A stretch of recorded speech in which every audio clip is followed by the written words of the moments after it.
समीचीन विकल्पों का सम्यक समाधान। सुनिए परम पूज्य श्रमण श्री सुप्रभ सागर जी महाराज के मुखारबिंद से YouTube चैनल सुप्रभ उवाच पर शुभाशीष परम पूज्य श्रमणाचार्य 108 श्री विशुद्ध सागर जी महाराज। सानिध्य श्रमण सुप्रभ सागर जी महाराज, श्रमण प्रणत सागर जी महाराज। पुण्य आर्जक श्रीमती मधुबाला सुरेश चंद जी पाटोदी, बेटी दामाद श्रीमती विनीता अर्पित जी पहाड़िया मंडीदीप, बेटे बहू मोहित अंकिता पाटोदी, रोहित मुस्कान पाटोदी, अभी नैवेद्य जीने भव्य एवं समस्त पाटोदी परिवार। जैन बर्तन भंडार छिंदवाड़ा। ओम नमः सिद्धेभ्यो। नमो नमः सत्हितंकराय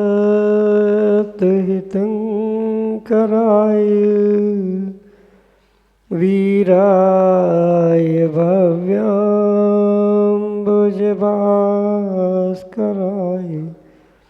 अनंतलोकाय सुरार्चिताय देवादिदेवाय नमो जिनाय देवादिदेवाय नमो जिनाय। पंच परमिष्टि भगवान की परम पूज्य आचार्य भगवंत गुरुवर विशुद्ध सागर जी मुनि महाराज जी की, परम पूज्य मुनि श्री सुप्रभ सागर जी महाराज जी की।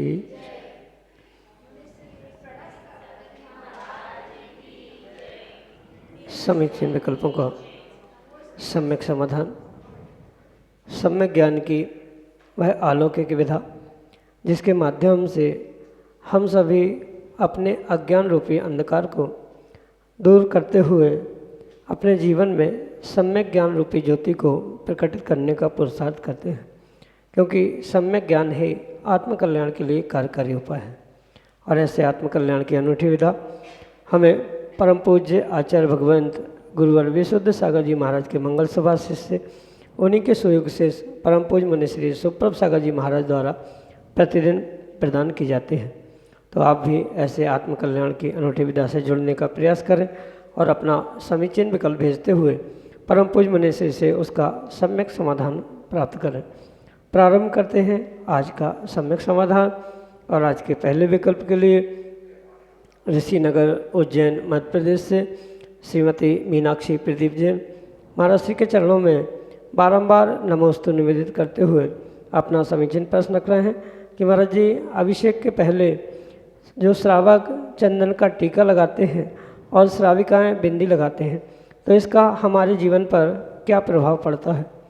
हमारे समीचीन विकल्प का सम्यक समाधान करने की अनुकंपा करें। नमोस्तु महाराज जी, नमोस्तु। ओम नमः सिद्धम।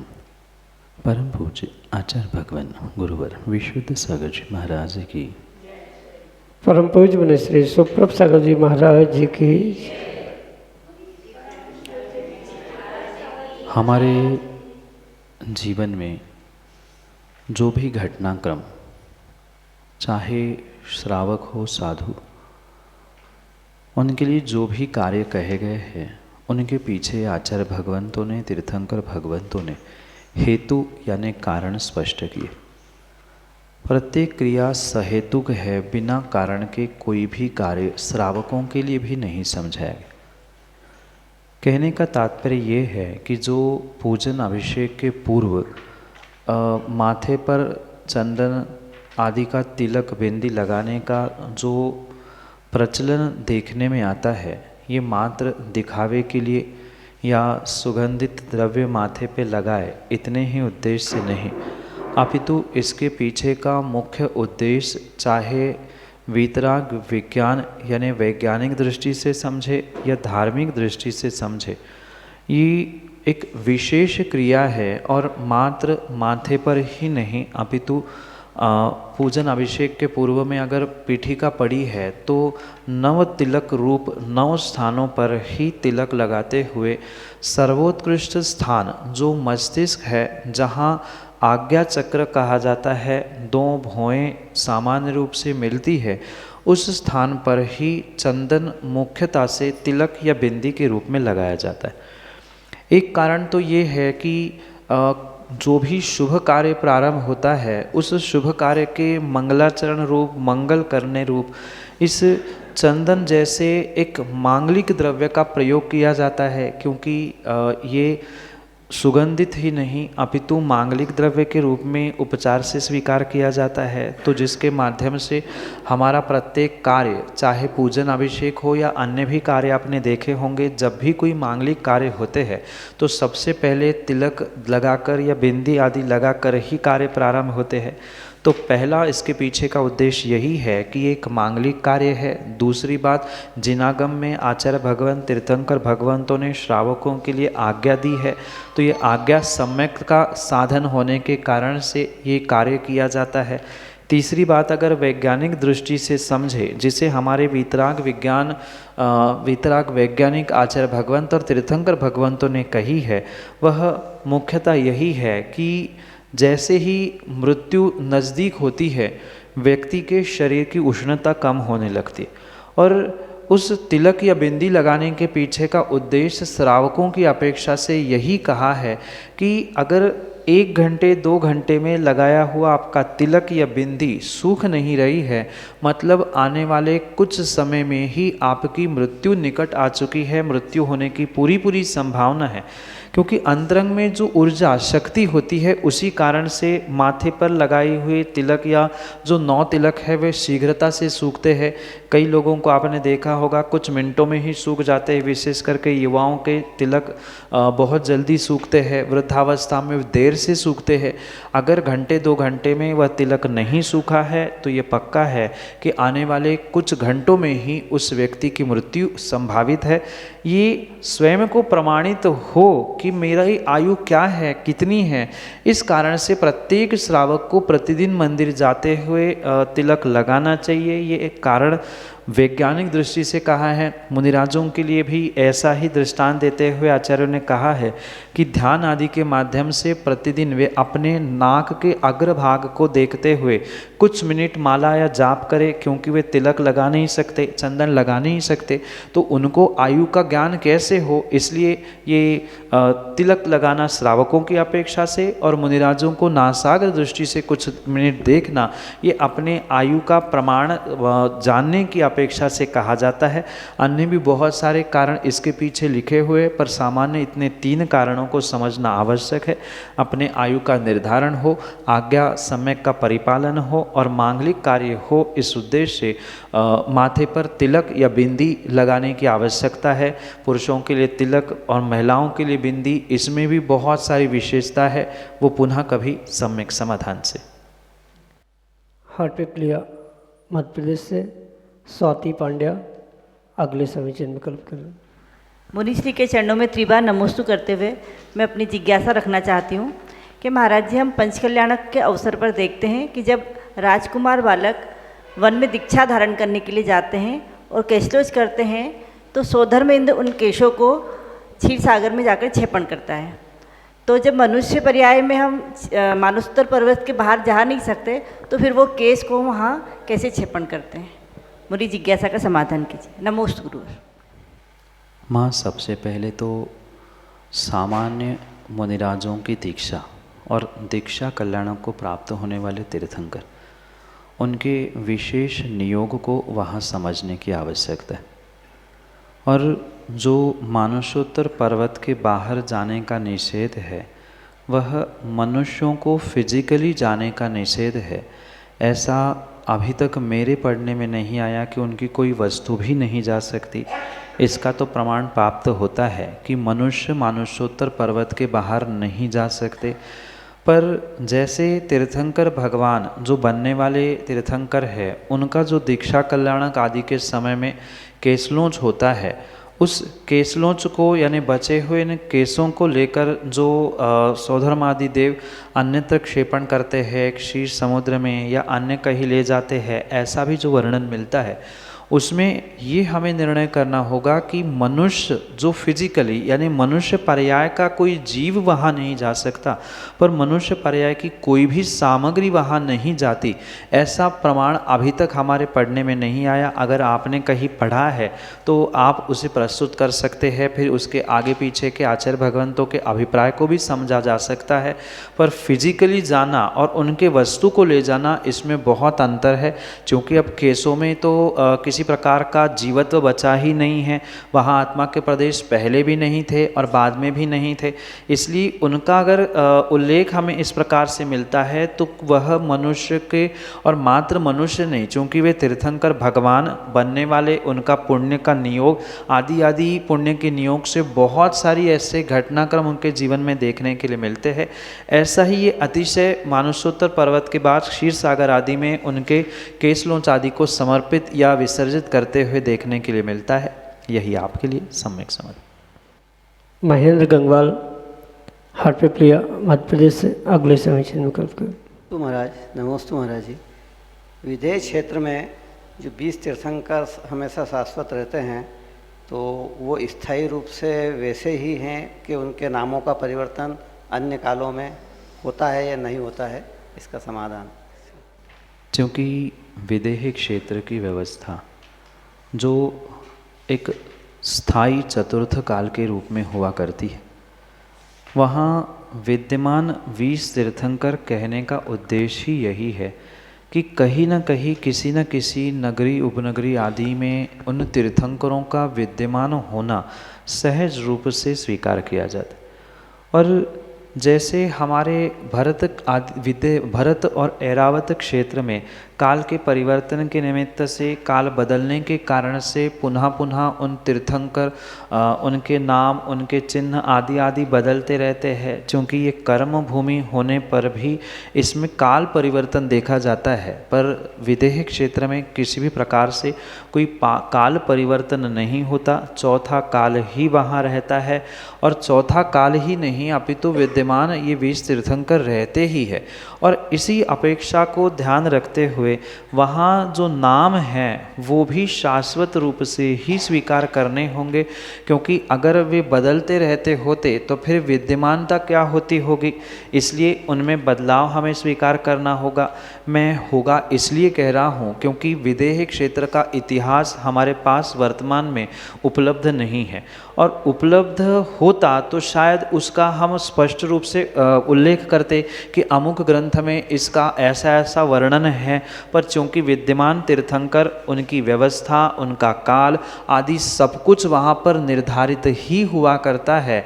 और वर्तमान में हमारे पास विदेह क्षेत्र संबंधी तीर्थंकर, उनका भूत, उनका भविष्य, उनके आगे पीछे के पर्याय या कोई भी इतिहास उपलब्ध नहीं है। मध्यकाल में जो हमारे आगम ग्रंथों की होलियाँ जलाई गई, उस कारण से विदेह का पूरा इतिहास समाप्त है, और इतिहास के अभाव में हम ठोस आगम प्रमाण से कह नहीं सकते। पर जैसे उनकी काल की, स्थान की, संख्या की व्यवस्था स्थायी है, वहाँ के नामों की भी व्यवस्था स्थायी ही होनी चाहिए। यही आपके लिए सम्यक समझ। श्रीमती वर्षा अजय पहाड़िया हाटपिपलिया मध्य प्रदेश से अगले समीक्षण विकल्प। जी के चरणों में नमोस्तु नमोस्तु गुरुवर नमोस्तु गुरुवर।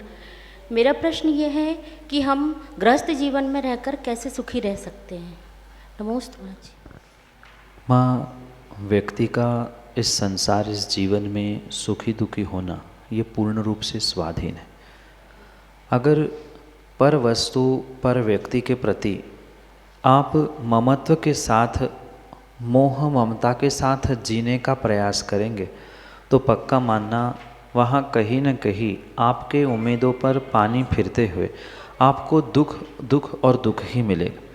पर सबके साथ जीते हुए कोई मेरा नहीं है, मैं किसी का नहीं हूँ, ऐसे एकत्व अन्यत्व भावनाओं के साथ प्रैक्टिकली जीने का प्रयास किया जाएगा तो कुछ अंशों में वर्तमान जीवन में भी, इस संसार में भी आप सुखी हो सकते। जो शाश्वत सुख है वो तो सिद्धालय में ही है, अन्यत्र कहीं भी नहीं मिल सकता। पर संसार में भी अगर हम अपनी सोच, अपनी दृष्टि को बदलते हुए जीने का प्रयास करेंगे, सबके साथ रहते हुए सबका व्यवहारिक दृष्टि से एक कर्तव्य निभाते हुए अपने आप को उन सबसे भिन्न मानना, ये सर्वश्रेष्ठ कार्य हुआ करता है जीवन में, घर में, परिवार में, समाज में सुखी रहने के लिए। अगर किसी भी प्रकार से मोह ममता के कारण कहीं कर्तृत्व भाव जागृत हो रहा है बच्चों के प्रति, बच्चों के पिता के प्रति, समाज के किसी व्यक्ति के प्रति, तो जहाँ जहाँ कर्तृत्व भाव होता है वहाँ वहाँ नियम से दुख ही मिलता है। इसलिए उस कर्तृत्व भाव से दूर होते हुए रहना यही है, रहना संसार में ही है, परिवार समाज के साथ ही रहना है, पर सबके साथ रहते हुए भी सबको साथ नहीं मानना, ये बहुत बड़ी कला जीवन जीने की व्यक्ति को आनी चाहिए। और तभी वह अपने इस संसार में, इस पंचम काल में कह दो, अपने जीवन में कह दो, सुखी होने का कुछ मार्ग प्राप्त कर सकता है। जैसे 100% निर्ग्रंथ मुनिराज आदि कमल के भांति कीचड़ में होने पर भी, संसार में होने पर भी अलग रहते हैं। भले ही आप 100% नहीं हो पा रहे हैं, पर क्रम क्रम से उसका प्रतिशत बढ़ाने का प्रयास करें। ऐसा अभ्यास करें, दिन में कुछ घंटे, कुछ मिनट, कुछ समय चिंतन करें, विचार करें कि मैं दूसरों के लिए कितना जीवन समर्पित कर रहा हूँ, अपने स्वयं के लिए क्या क्या कर रहा हूँ। ये चिंतन करने से भी अपनी गलती का एहसास होगा और आने वाले समय में उस गलती में सुधार होते हुए कुछ अंशों में सुख प्राप्त होने की संभावना है। ये पुनः पुनः ध्यान रखे। मनुष्य पर्याय में और संसार में रहते हुए श्रावक 100% सुखी हो जाए, ऐसा कतई संभव नहीं है। अगर सुखी होता ही होता तो मुनिराज क्यों बनने पड़ता, भगवान क्यों बनना पड़ता। ये क्रम क्रम से बनने की सीढ़ियाँ है। कर्तृत्व भाव छोड़ते हुए एकमात्र कर्तव्य का निर्वहन करना, यही संसार में और जीवन में सुखी होने का साधन है। शब्दों को पुनः गौर से समझना होगा। कर्तृत्व भाव छोड़ते हुए अपने कर्तव्यों का परिपालन करना, चाहे गृहस्थ के कर्तव्य हो, चाहे श्रावक के कर्तव्य क्यों ना हो, उन सभी कर्तव्यों का पालन करते हुए कर्तृत्व भाव जागृत नहीं करना, यही जीवन में सुखी रहने का सर्वश्रेष्ठ साधन है। यही आपके लिए सम्यक समझ। श्रीमती किरण चांदवाड़, हाटपिपलिया, मध्य प्रदेश से अगले समय चिन्ह को। महाराज श्री के चरणों में त्रिवार नमोस्तु नमोस्तु नमोस्तु। महाराज श्री, मेरा प्रश्न है कि पार्श्वनाथ भगवान के अलावा शुपार्श्वनाथ भगवान और महावीर भगवान पर क्या उपसर्ग हुए, कृपया बताइए। नमोस्तु महाराज श्री। वर्तमान 24 में जो 3 तीर्थंकर भगवंतों के नाम उपसर्ग के निमित्त से जाने जाते हैं, उनमें से पार्श्वनाथ भगवान का कमठ के जीव के द्वारा किया जाने वाला उपसर्ग सभी को बहुत अच्छे से ज्ञात है ही। उसके अलावा जो सुपार्श्वनाथ और महावीर भगवान के निमित्त से उपसर्ग का वर्णन आता है, वहाँ जो महावीर भगवान अंतिम तीर्थेश थे, जिनको पूर्व जन्म का वैरी संगम देव, जो आपके करीब उज्जैनी नगरी है, उसी उज्जैनी नगरी के नदी तट पर जब तीर्थंकर महावीर भगवान ध्यान तपस्या में लीन थे, पूर्व जन्म का शत्रु जो संगम देव की पर्याय में था, वह वहाँ पर पहुंचकर उपसर्ग करते हुए प्रमाण मिलते। उपसर्ग का तो सामान्य रूप से यही क्रम देखने में आता है, क्योंकि आगम में जो भी लिखा जाता है या आचार्य भगवंतों ने ग्रंथों में जो भी लिखा है, लिपिबद्ध किया है, वह तो उस नायक को यानी तीर्थंकर भगवंतों को महिमा मंडित करने के लिए अनेक प्रकार के उपसर्गों का कथन किया जाता है। उपसर्ग का अर्थ यही है कि जहाँ साधना को विचलित करने के लिए या साधना से विचलित करने के लिए जो भी प्रयास किया जा रहा है, चाहे ओले गिराने हो, शोले गिराने हो, आंधी तूफान हो या भयंकर आवाज़ क्यों ना हो, इन्हीं सभी को ही उपसर्ग के रूप में स्वीकार किया जाता है। इसलिए कोई मात्र ओले गिराना इतना ही उपसर्ग नहीं है, शोले गिराना इतना ही उपसर्ग नहीं है। माना कि कोई मुनिराज ध्यान में बैठे हैं तो कोई जानकर उनके बगल में आके ज़ोर ज़ोर से बातें कर रहा है या उन्हें विचलित करने का उद्देश्य नहीं होने पर भी कुछ ऐसे कार्य कर रहा है जिसके कारण से उनकी साधना डिस्टर्ब होने की संभावना है, वे सभी उपसर्ग की ही श्रेणी में आते हैं। इसलिए कोई ऐसा स्पेसिफिक उपसर्ग सुपार्श्वनाथ या महावीर भगवान पर नहीं हुआ था। जैसे पार्श्वनाथ भगवान पर क्रम क्रम से ओले गिराना, अग्नि की वर्षा करना, बहुत प्रचंड आवाज़ करना, जैसे उपसर्ग वहाँ हुए थे। पद्म पुराण में भी आपने पढ़ा होगा, देशभूषण कुरभूषण पर उपसर्ग हुए थे। तो वहाँ कोई उपसर्ग अलग अलग कैटेगरी, अलग अलग स्थिति के नहीं होते हैं। किसी भी प्रकार से ध्यान से विचलित करने के लिए जो भी प्रकार का उपद्रव किया गया है, चाहे देवकृत हो, मनुष्यकृत हो, तिर्यंसकृत क्यों ना हो, वह सभी उपसर्ग की ही श्रेणी में आता है। क्योंकि परिसह बुद्धिपूर्वक सहन किए जाते हैं और अबुद्धिपूर्वक जो आते हैं उपसर्ग है, उसकी कोई कैटेगरी नहीं है, उसका कोई स्पेसिफिकेशन नहीं है कि अमुक भगवान पर अमुक प्रकार का, अमुक भगवान पर अमुक प्रकार का उपसर्ग हुआ है। उपसर्ग का अर्थ साधना से च्युत करने के लिए किया जाने वाला कोई भी उपक्रम हो, पानी गिराने रूप हो, ओले सोले गिराने रूप हो, ध्वनि रूप हो, उन सभी प्रकार से उपसर्गों के माध्यम से ही इन दो तीर्थंकर भगवान यानी सुपार्श्वनाथ और महावीर भगवान के जीवन क्रम में उपसर्ग का वर्णन प्राप्त होता है। और विस्तार से मतलब कब किस क्रम से उसका उपसर्ग हुआ तो 24 तीर्थंकर पुराण में उनका व्याख्यान अवश्य मिलता है। पर वहाँ भी क्योंकि संक्षेप में सभी कथन है तो वहाँ भी इतना ही उपसर्ग हुआ, इस प्रकार का उपसर्ग हुआ, ऐसे 2-4 लाइन में ही उनका व्याख्यान करते हुए उसको समाप्त किया जाता है। तो ये समझे कि उपसर्ग कोई अलग क्वालिटी, अलग तरीके का नहीं होता। उपसर्ग यानी ध्यान से, साधना से च्युत करने के लिए जो भी उपक्रम किया गया है वह सभी उपसर्ग ही है। और जैसा उपसर्ग पार्श्वनाथ भगवान पर हुआ था लगभग वैसा ही, मात्र उनके निमित्त अलग थे, उपसर्ग करने वाले अलग थे, इतना ही अंतर है, पर तीनों पर उपसर्ग हुआ था। यही आपके लिए सम्यक समझ। समीचीन विकल्पों का सम्यक समाधान सुनिए परम पूज्य श्रमण श्री सुप्रभ सागर जी महाराज के मुखारविंद से। YouTube चैनल सुप्रभ उवाच पर शुभाशीष परम पूज्य श्रमणाचार्य 108 श्री विशुद्ध सागर जी महाराज। सानिध्य श्रमण सुप्रभ सागर जी महाराज, श्रमण प्रणत सागर जी महाराज। पुण्य आर्जक श्रीमती मधुबाला सुरेश चंद जी पाटोदी, बेटी दामाद श्रीमती विनीता अर्पित जी पहाड़िया मंडीदीप, बेटे बहू मोहित अंकिता पाटोदी, रोहित मुस्कान पाटोदी, अभी नैवेद्य जीने भव्य एवं समस्त पाटोदी परिवार। जैन बर्तन भंडार छिंदवाड़ा।